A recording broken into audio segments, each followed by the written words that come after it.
पर पता है शाहिद कपूर ने मेरे एक सब्सक्राइबर का ब्रेकअप करा दिया। अब तुम लोग सोच रहे होगे ऐसा कैसे हो सकता है, शाहिद कपूर को वो कैसे जानता होगा, शाहिद कपूर इसका ब्रेकअप कैसे कराएगा। You will be surprised if I tell you these things happen a lot. कभी शाहिद कपूर ब्रेकअप करा देगा, कभी बराक ओबामा ब्रेकअप करा देगा, कभी ट्रम्प ब्रेकअप करा देगा। Anyone can cause your breakup, you know how. कुछ समय पहले मेरे सब्सक्राइबर ने मुझे कांटेक्ट किया, उसने मुझे बताया कि वो एक लड़की को डेट कर रहा था। इनफैक्ट वो लड़की she was like the woman of his dreams, he liked her a lot. तो इन दोनों के रिलेशनशिप को अभी 2 महीने हुए थे बेयरली। बातों बातों में एक बार क्या हुआ, everything was going fine, everything was going good, she was very much attracted to him. फिर एक दिन क्या हुआ, बातों बातों में they started talking about movies. और मूवीज के बारे में बात करने लगे तो फिर बात करने लगे कबीर सिंह के बारे में। अब कबीर सिंह के बारे में लड़की ने वही जनरल हाई माइंड वाला रिस्पॉन्स दिया कि टॉक्सिक मैस्कुलिनिटी फैलाती है और टॉक्सिक मेल बनाती है, तुमको ऐसा बनाती है वैसा बनाती है, वुमेन को टॉर्चर करना सिखाती है। तो ये जो सब्सक्राइबर महाशय थे मेरे, ये लगे उसका डिफेंस करने की, नहीं टॉक्सिक मैस्कुलिनिटी नहीं सिखाती है, वो स्ट्रेंथ सिखाती है, मैस्कुलिनिटी सिखाती है, god knows what. He basically started defending the movie and the woman started attacking the movie. जो चीज़ शुरू हुई थी एक डिस्कशन से, वो बदल गई आर्ग्यूमेंट में, और आर्ग्यूमेंट में बदलने के बाद it turned so bad that they started insulting each other. और अंत में हुआ ये, इन शॉर्ट हुआ ये कि मतलब दे ब्रोक अप। लड़की ने सीधे कह दिया कि मतलब ऐसे ही करना है, यही मानना है तो ठीक है, हम लोग बात नहीं करेंगे, तुम जाओ। लड़के ने भी कह दिया ठीक है। एंड अगर तुम उन मैसेजेस को देखते तो उसमें तुमको पता चलता कि बड़ा बड़ा पैराग्राफ लड़की टाइप कर रही है कि क्यों कबीर सिंह खराब है, और बड़ा बड़ा पैराग्राफ टाइप करके लड़का बता रहा है कि क्यों कबीर सिंह खराब नहीं। दोनों के दोनों आर्ग्यू कर रहे थे कबीर सिंह मूवी के बारे में, जिसका एक्टर है शाहिद कपूर, जो कि एक करोड़पति है, जिसे घंटा फर्क नहीं पड़ता कि ये दोनों रैंडम लोग एक दूसरे से लड़ रहे हैं उसकी मूवी के बारे में और एक दूसरे को काट मारने को तैयार है। उसे घंटा फर्क नहीं पड़ता। लेकिन उसके चक्कर में these two people living somewhere in some random place on the earth, they broke up, they destroyed their relationship।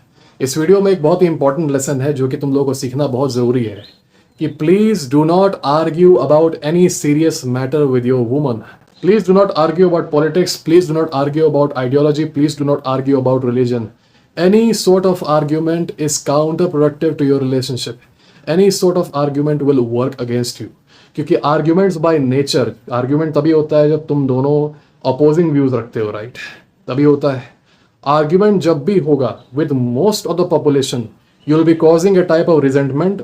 Doesn't matter whether you win the argument or you lose the argument. जैसे ही तुम ये profess करते हो कि you hold a different opinion from one person, तो अक्सर जो लोगों का कॉन्शियसनेस है वो अभी उस लेवल तक नहीं है कि वो ये कह सके कि I respect you even if you have different opinion then mine. Usually people have such deep attachment with their ideology और विद देयर ओपिनियंस, क्योंकि उनकी खुद की वैसे कोई कॉन्क्रीट आइडेंटिटी नहीं होती कि वो खुद को लेके प्राउड हो सके। वो हमेशा अपनी आइडेंटिटी अपनी आइडियोलॉजी से अटैच करके रखते हैं।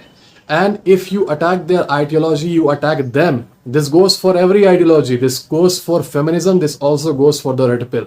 अगर तुम रेड पिल से भी इतना ज़्यादा अटैच्ड हो कि if someone is criticising it you feel personally attacked, there is something wrong with you man. Alright, you should not care whether someone is attacking an ideology और not, as long as it does not affect you in real life. फिर अधिकतर लोग ऐसे होते हैं कि अगर तुम उनकी आइडियोलॉजी को अटैक करोगे या उनके ओपिनियन को अटैक करोगे, they consider this an attack on themselves and this breeds resentment. Specially in a relationship, your job if you are talking to your woman is to simply treat her like your woman, not like you are in a debate competition, not like she is your business analyst, not like she is your political analyst, not like she is your business partner कि बैठ के तुम लोग बता रहे हो कि India का जीडीपी इतना बढ़ा इस साल, और देखो उस वाले नेता के अंदर में कितना बढ़ा था और इस वाले नेता के अंदर में कितना बढ़ रहा है। She doesn't care about all that. Even if she does, you should not be talking about all this with her. If she is your girlfriend, every time you talk to her, every time you interact with her, aim होना चाहिए to have fun, to enjoy the time, to have an enjoyable time, to have a great time, ताकि उसकी memory में तुम रहो। जब वो तुमसे मिल के जाए या तुमसे बात करके वो फ़ोन रखे तो उसकी मेमोरी में तुम रहो और उसे प्लेजरेबल थॉट्स आए, उसे अच्छे थॉट्स आए। ये ना आए कि हम लोगों ने इस रैंडम मूवी को लेके 10 घंटा बहस की और एक दूसरे को गाली देके सो गए। फिर हम लोगों ने इस चीज़ पे बहस की कि वुमेन के पास कितने राइट्स हैं देश में और आदमियों के पास कितने राइट्स हैं, और एक दूसरे को डेटा भेजते रहे, एक दूसरे को स्टडीज वगैरह भेजते रहे, और यही भेजते भेजते पूरा टाइम निकल गया। All that it would do is breed resentment, and believe me brother, she doesn't care, does not need to care. Alright, और जब तुम उससे बात कर रहे हो, तुम्हारा एम होना चाहिए to have fun, as I said, to have an enjoyable time, to make her have fun, to make her enjoy the time with you. वो तुम्हारी पार्टनर है and there is absolutely no need to discuss politics with her, to discuss data with her, to discuss economics with her. ये तुम कर सकते हो अपने दोस्तों के साथ, ये तुम कर सकते हो बाकी अपने ब्रोस के साथ। with her, just have fun, just enjoy the time, just live in the present. अब यहाँ पर कुछ लोग बोलेंगे कि भाई अगर मेरा और उसका आइडियोलॉजी सेम ही नहीं है तो कैसे हम लोग फिर साथ रहेंगे और पता कैसे चलेगा कि आइडियोलॉजी सेम है कि नहीं अगर आर्ग्यू नहीं करेंगे तो. You are deluded in the blue pill. As long as you are being a man, हर ideology depends on what your ideology is. Originally उसकी क्या आइडियोलॉजी थी वो मैटर नहीं करती. As long as you are being the man that she wants you to be, मतलब strong man, as long as you are being the leader of the relationship, as long as you are leading her, as long as she admires you, she will adopt your ideology, not just your ideology, but your mannerisms, your way of speaking, your keywords जो तुम बोलते होगे, inside jokes वगैरह, everything she will adopt, even her ideology, which means even if she is hardcore leftist, you can still have her adopt your ideology. है ना. But the thing is, why would you go through all that difficulty when you can actually interact with a normal woman? ये वही बात है कि नदी बह रही है, अब मुझे इसे पार करना है, तो नदी पर पुल भी है, मैं पुल से पार कर सकता हूँ, मैं तैर के क्यों जाऊंगा, unless I want a challenge. So if you are being the man of the relationship, तुम्हें इस चीज की चिंता ही नहीं करनी चाहिए कि उसकी आइडियोलॉजी क्या है. हर ideology will change to yours. जो भी तुम्हारी आइडियोलॉजी है, she will adopt it automatically because she admires you so much. हाँ, तुम्हारा अगर वो बेस्ट फ्रेंड वाला डायनामिक है अपनी गर्लफ्रेंड के साथ या अपनी वाइफ के साथ कि तुम लोग अभी भी एक दूसरे को तू करके बात करते हो, वो तुम्हें थप्पड़ मारती है मजाक मजाक में, वो तुम्हें किसी चीज से मार देती है मजाक मजाक में, बहुत होता है ये. वो तुम्हें घंटा भी इज्जत नहीं देती, तुम्हें बेइज्जत कर देती है पब्लिक में. इंस्टाग्राम में तुम्हारी बेइज्जती करते हुए रील बनाती है कि कैसे तुमने 4 साल उसके लिए सिंपिंग की, फिर लास्ट में उसने तुम्हें दया करके चांस दे दिया. हाँ, अगर ये तुम्हारी इज्जत है तो यार you will keep arguing all your life with her. She will never ever take your ideology, she will never ever be your reflection because she does not respect you. लेकिन हाँ, if you are the ideal man that you should be, if you are the leader of the relationship, if you are holding the reins of your relationship, then yeah, don't need to worry about what her ideology is. Whatever your ideology is, whatever your way of thinking is, she'll adopt it. Male और female interaction में, gender dynamics में, जहाँ पे romance, जहाँ पे attraction involved होता है, वहाँ पर logic काम नहीं करता. वहाँ पर logic काम नहीं करता, वहाँ पे खेल होता है primal urges का और subconscious mind का. ऐसे में doesn't matter how much data you give her, doesn't matter how many studies you send her. मैं देखता हूँ कि यार पैराग्राफ में पैराग्राफ लड़के आर्ग्यू करते हैं इंटरनेट पे फेमिनिस्टों से, ऑनलाइन फेमिनिस्ट से बता रहे हैं कि भाई फेमिनिज्म इज नॉट गुड, बड़ा बड़ा पैराग्राफ टाइप करके और लिंक भेज रहे हैं, ये स्टडी वो स्टडी, ये डेटा वो डेटा, कि बताओ कितनी औरतों के साथ डोमेस्टिक वायलेंस हो रहा है और कितने आदमियों के साथ डोमेस्टिक वायलेंस हो रहा है. She doesn't care.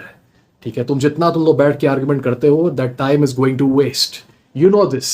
अभी जाओ किसी पेज पे इंस्टाग्राम पे जहाँ पे फेमिनिस्ट लोग रील डाल रही है और कमेंट चेक करना, कितने सारे आदमी वहां पे अपना टाइम वेस्ट कर रहे हैं. और जाके देखना किसी भी आर्ग्यूमेंट का क्या निष्कर्ष निकल रहा है, कुछ गाली गलौज में हर चीज डिवॉल्व हो जा रही है. So even with your girl there is absolutely no point arguing with her about anything. I hope you guys understand this. अब सवाल ये आता है कि मान लो वही तुमसे पूछ ले ऐसा कोई आइडियोलॉजिकल क्वेश्चन या तुमसे वो आर्ग्यू करने की कोशिश करे इन सब चीजों को लेके, तो you should respond in a smooth way, you should respond in a charming way, not in a serious way. Example बताता हूँ. फॉर एग्जाम्पल, वो कहती है कि कबीर सिंह बहुत टॉक्सिक मूवी है, तो instead of jumping in and defending the Crorepati Shahid Kapoor who doesn't care about you, just say पता यार I am way more toxic, फिर शांत, and then change the topic. This is the smooth way of responding to these types of questions और these types of statements, instead of jumping in and being serious about it and you know discussing about it, arguing about it, फिर data लाओगे internet से, studies वगैरह भेजोगे link उसका.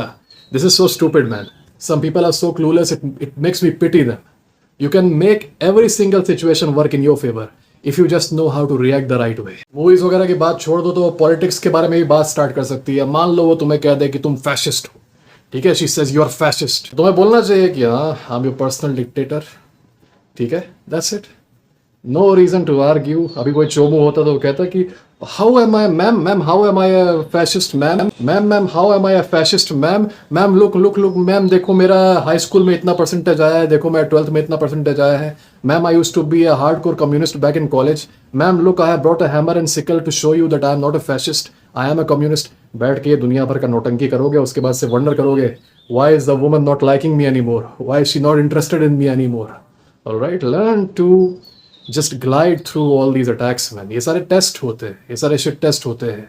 If you take them seriously, then ये छोटी चीज़ें जो होती है ना, अगर इनको तुम सीरियसली ले लोगे तो ये छोटी चीज़ें फिर एम्पलीफाई हो जाती हैं बड़ी चीज़ों में, जो होता है बात का पतंगड़ बनाना. छोटी चीज़ें एम्पलीफाई होती हैं बड़ी चीज़ों में और वो ले जाती हैं तुम्हें ब्रेकअप तक. कई सारे लड़के इस चीज़ से रिलेट करेंगे कि many times when they had fight with their girlfriend that led to the breakup. वो चीज़ शुरू हुई थी बहुत छोटी बात से, पर वो एम्पलीफाई होकर बहुत बड़ी बात बन गई. और सब कुछ फिर डैमेज हो गया, everything was destroyed. So guys learn, मुझे पता है तुम लोग को ये बहुत बुरी आदत है, you do not need to always explain yourself, you do not need to always defend your ideology. Sometimes just don't take the world too seriously man. Stay relaxed, have fun. Sometimes you should just have fun. Doesn't matter क्या सामने तुम्हारे कोई बोल रहा है क्या नहीं बोल रहा है. And when you display that strong frame, things will always go in your favor.